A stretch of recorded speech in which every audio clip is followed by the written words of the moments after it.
when we hear speakers, there's never any more poignant time than when a woman bears her soul. And she talks about the tragedy of abortion in her own life. And God bless you, women, for your courage. Thank God there is forgiveness and there's healing. And your voice is a voice like no other in this pro-life movement, because you know the heartache of abortion. There's not just the baby, there's a victim. We know that. You know, at a time in America where the majority of Americans self-identify as pro-life, we have the most pro-abortion president in history that said he would do he would enact the Freedom of Choice Act, which would do away with all the state laws restricting abortion. We have public funding of abortion in so-called health care legislation that these people have so aptly stated would increase the cost of health care, not decrease it. And if there ever was a time in America when we need character in elected officials, the time is now. When we face all of these challenges, Brad Ellsworth had an opportunity and he was found wanting. So his votes have consequences, but the action of the pro-life community in Indiana have consequences. I mean, you can and have made a difference. I'd just like to tell you that most of us in states that are not like Indiana, I'm from Colorado, one of the most pro-abortion laws in the land in 1968, prior Roe v. Wade was passed in Colorado, and we are still reaping the whirlwind.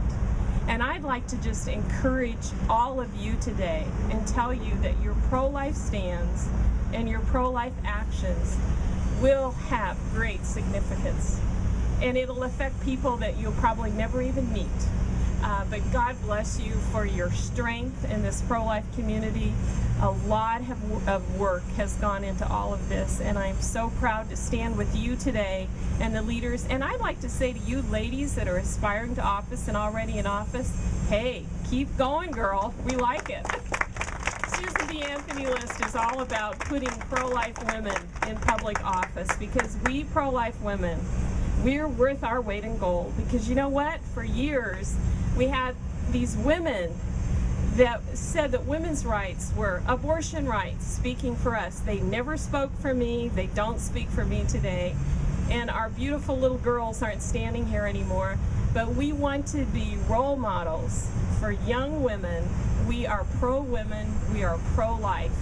And God bless all of you for standing today. Come November, Brad Ellsworth, you lied. You said you were pro-life. And your lie, your vote for Obamacare with public funding of abortion will have consequences. God bless you all. Kathy, we're ready to get on the bus. Thanks again for all your help. Tell me a little bit about why you wanted to do something like this with the bus tour. Well, of course, the bus is a wonderful graphic, a rolling billboard. We wanted to point out the hypocrisy of so-called pro-life Democrats who caved on the big one. When health care reform legislation was being proposed and discussed, Susan B. Anthony list was right in there. And as soon as we were aware of the fact that there was public funding of abortion in there, we strongly opposed it. We spent over $3 million fighting public funding of abortion and health care reform. Sad to say, there was a cadre of pro-life Democrats led by Bart Stupak that could have stopped taxpayer funding of abortion in its tracks. Brad Ellsworth among that group of pro-life Democrats. They instead went along with healthcare reform legislation that included this funding, the greatest expansion of abortion since Roe v. Wade. And we're here today in Indiana, in Fort Wayne, Indiana, to say, Brad Ellsworth, your vote has consequences. It will have. It is a fact that in his congressional district, a huge majority of his constituents oppose public funding of abortion, and it's going to make a difference when they cast their vote in November. Last question before I start touring. Help people at home understand how this bill includes public funding of abortion. There was an accounting gimmick in the healthcare reform legislation, and as you know, it's a 2,000-page legislation.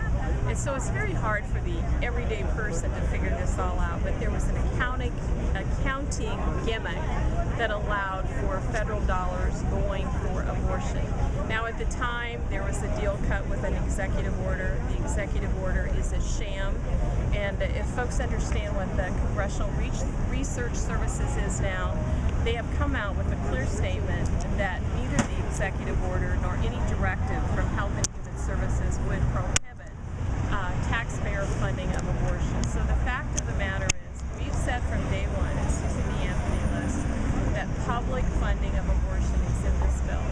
And we are fighting it with all our might. We tried to stop it in its tracks, but those pro-life Democrats didn't stand up for the principles that they'd campaigned on.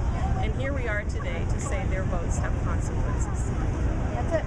Tell me just a little bit about the Susan B. Anthony List. Susan B. Anthony List is an organization of over 280,000 pro-lifers around this country. We are very involved in help elect pro-life women to Congress and statewide elections, and we work very hard to have the